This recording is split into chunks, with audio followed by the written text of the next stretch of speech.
Sabi nga nila, walang pinipiling edad para magtapos ng pag-aaral. Kahit may edad na, pwede pa rin magkadiploma. Pasok, pati mga nagtatrabaho na pero gusto pa rin makagraduate sa kolehiyo. Pwede nyo nang i-fulfill sa pamamagitan ng programang ito sa report ni Gerard de la Peña.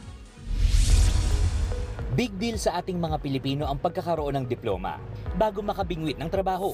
Pero hindi lahat ay binayayaan ng pagkakataong makapagtapos ng kolehiyo, gaya ng 31 anyos na si Jerry.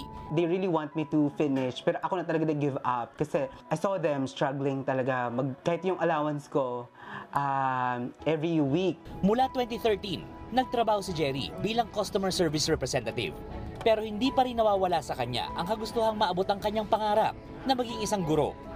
Sa paghahanap ng paraan para makapag-aral muli, nadiskubre ni Jerry noong 2019 ang Expanded Tertiary Education Equivalency and Accreditation Program o ETAP. Ayon sa Commission on Higher Education o CHED, ang ETAP ay para sa mga working college undergrad na gustong bumalik sa pag-aaral. So kine-credit yung work experience, mapapabilis ang iyong pagtatapos o pagkuha ng degree. Isa sa mga requirement ng ETAP ay ang pagkakaroon ng minimum of 5 years work experience sa partikular na field.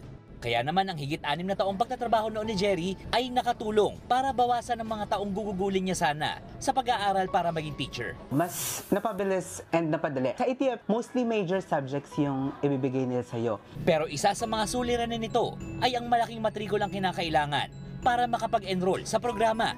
Ayon kay Jerry, nasa 60 hanggang 120,000 pesos kada taon ang tuition fee sa mga ETAP accredited schools. Pero ayon sa CHED, nakahain na ang ETAP sa Senado para maging batas at magawa ng paraan ang pagpapababa ng matrikula.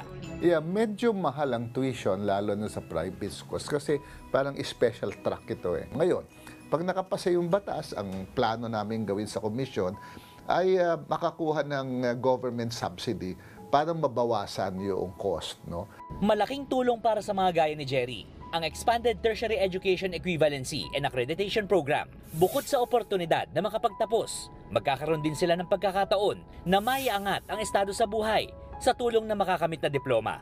Nagbabalita mula sa Frontline, Gerard de la Peña, News 5. Mga kapatid, Cheryl Cosim po, huwag maging huli at maging una sa lahat sa balitaan. Para sa tuloy-tuloy na talakayan sa Frontline, mag-follow at mag-subscribe sa social media pages ng News 5.